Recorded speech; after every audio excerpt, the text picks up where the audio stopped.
What is going on with Sweetgreen? Hello and welcome to the Week in Restaurants, a look at the most important stories of the week in the restaurant industry. I'm Jonathan Mays, editor-in-chief of Restaurant Business, and I am here with executive editor Lisa Jennings.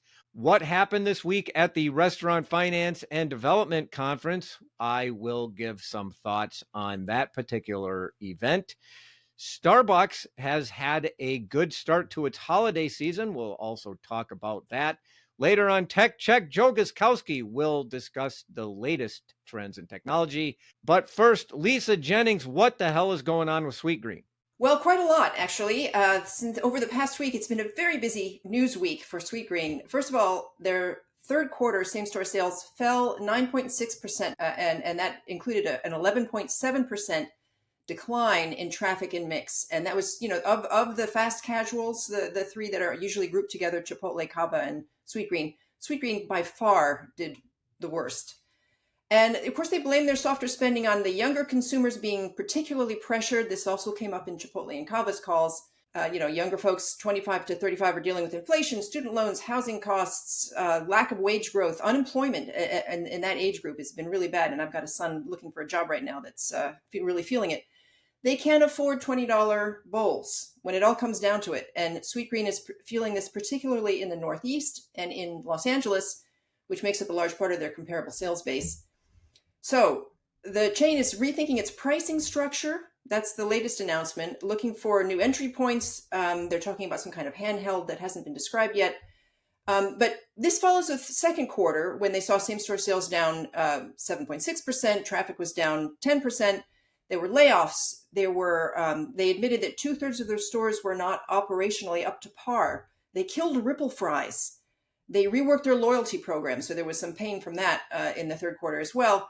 And they're slowing growth. But the big news this quarter was that they have sold the spice technology behind their Infinite Kitchen to Wonder, which is another interesting story. And I think Joe's going to be talking about this later.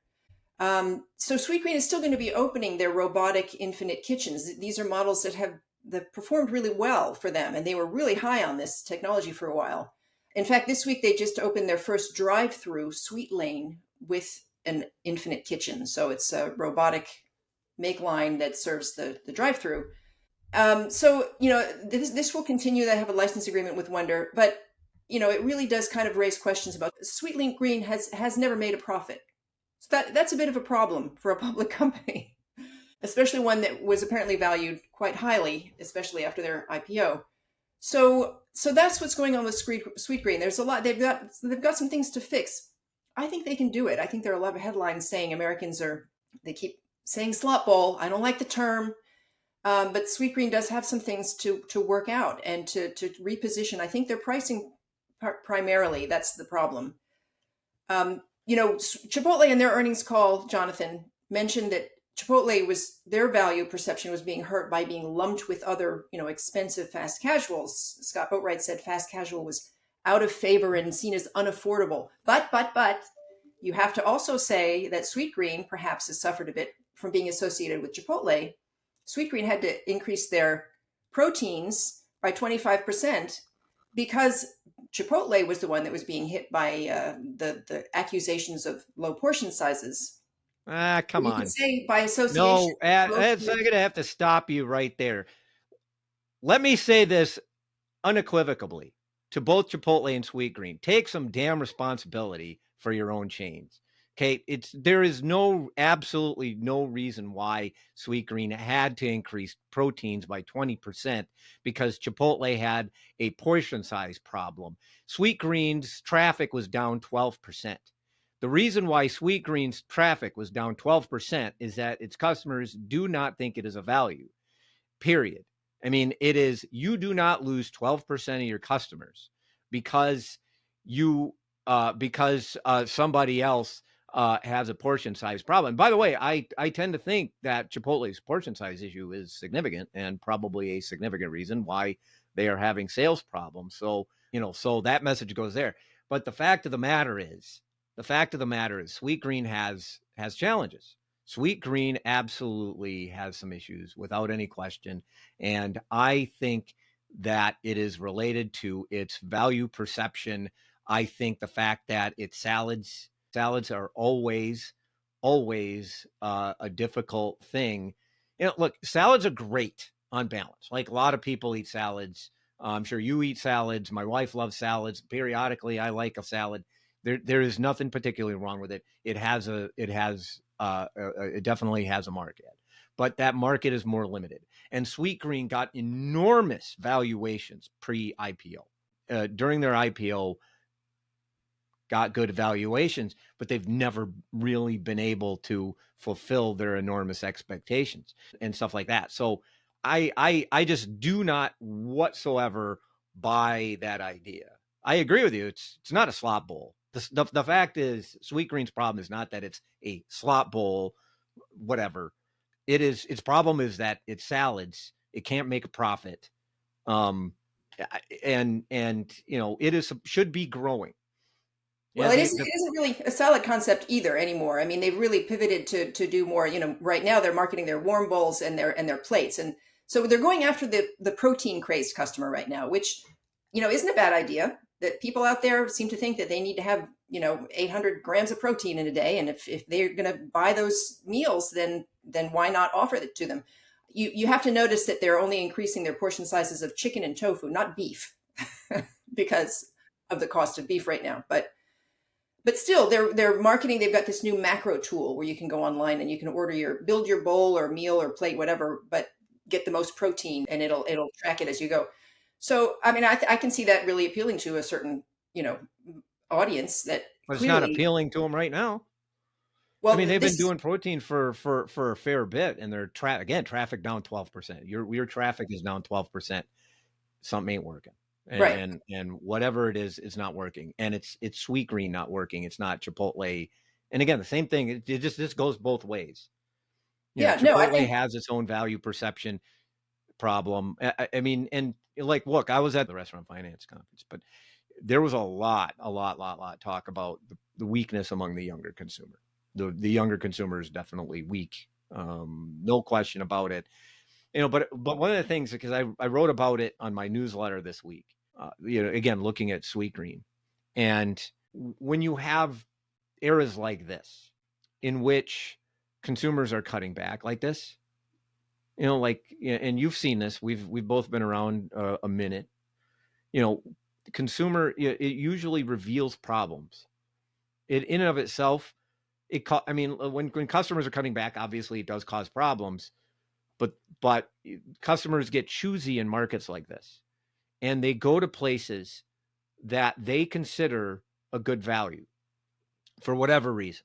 And that reason might be because the food is cheap, or it just might happen to be the hot concept at the moment, which is like Chili's, for instance, or Raising Cane's, whatever.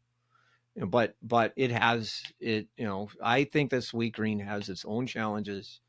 And sure, expand to the protein crowd. Everybody else is doing it, but I will maintain that the price value perception there is weak. That's why it's going to be interesting to see what they do with bringing in something that they're saying more entry points, something that's going to be probably a little bit less, obviously, than a $15 or $20 bowl. And I love Sweetgreen. I think it's delicious, but Sure. I can't afford to go there every day. I'm just a lowly paid journalist, so I can't afford it. Well, you also know the following, which is that you can have the best food on the face of the planet, but if you price it too high, if your real estate is bad, if your workers couldn't find their way out of a paper bag, your stores are dirty or whatever, or your franchising model makes it too much of a money losing proposition for the people that own the stores, like Quiznos, then it doesn't work. Like you've seen it. Like there are a million concepts out there that have really, really good food. They failed. I'm not saying that Sweetgreen will fail. They can come back. It's still a really good name, and again, the food is really good, and stuff like that. So I agree with you. I do like its food.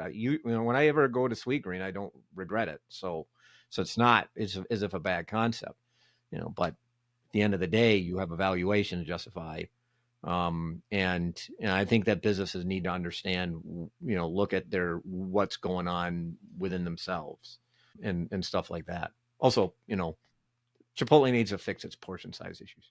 Well, I think they have done. I think they also just have their value perception thing, and Sweetgreen will benefit from the shutdown, the government shutdown, the government reopening again. So I think that's going to be a little bit of a boost for them too. But so tell me, what at the conference, the restaurant finance conference, what was the discussion about value? Everybody's terrified, and that was no. You mean the biggest discussion, frankly, Lisa, was whether anybody was going to be able to get home, given that there were some flight disruptions on the way there. Hopefully, that is all ending now that the shutdown is gone. But I mean, we can go back to this younger consumer thing, because that really was kind of top of mind. The younger consumer is definitely stretched thin, and you see that all over the place. With the weakness in the fast food market, for instance. The really volatile nature of sales, and of the fact that much of the fast casual sector is not done well, except for, by the way, Shake Shack and Noodles. But I mean, Noodles is relatively small, but Shake Shack, I mean, by the way, Shake Shack, not cheap. Right, not cheap, except that what they've been doing is advertising or promoting, at least through the app, $1 sodas, the $3 shakes, the more value position things that bring people in. And it's working. Yeah, well, and the items that you can actually do that with, right? I mean, they're not like discounting their burgers. They're discounting shakes and sodas, which have a higher profit margin for them. So, it's certainly not a bad idea at all. And then that can help with the perception of value. So that was significant. So that was one of the issues. Is there was a lot of talk this week about the weakness in that market. You're really sort of it's a finance conference, so there was a lot of talk about franchisee issues and stuff like that. So one of the issues in the franchising world is that the value of a franchise, for the most part, with a couple exceptions. Wingstop and Taco Bell, for instance. If you happen to be lucky enough, and I do mean lucky enough, to own stores in one of those two concepts, your valuation is rock solid. Taco Bell, I think is still probably the most valuable property in restaurant franchising, even more on a valuation basis, I think, even than McDonald's. But for the most part, other franchisees, I mean, the prices are kind of coming down. It's difficult to sell when people aren't willing to pay your price for stuff like that. Um, so that was there was a lot of talk about that. The market for restaurant lending is hit or miss as well. So there was a fair bit of talk about that.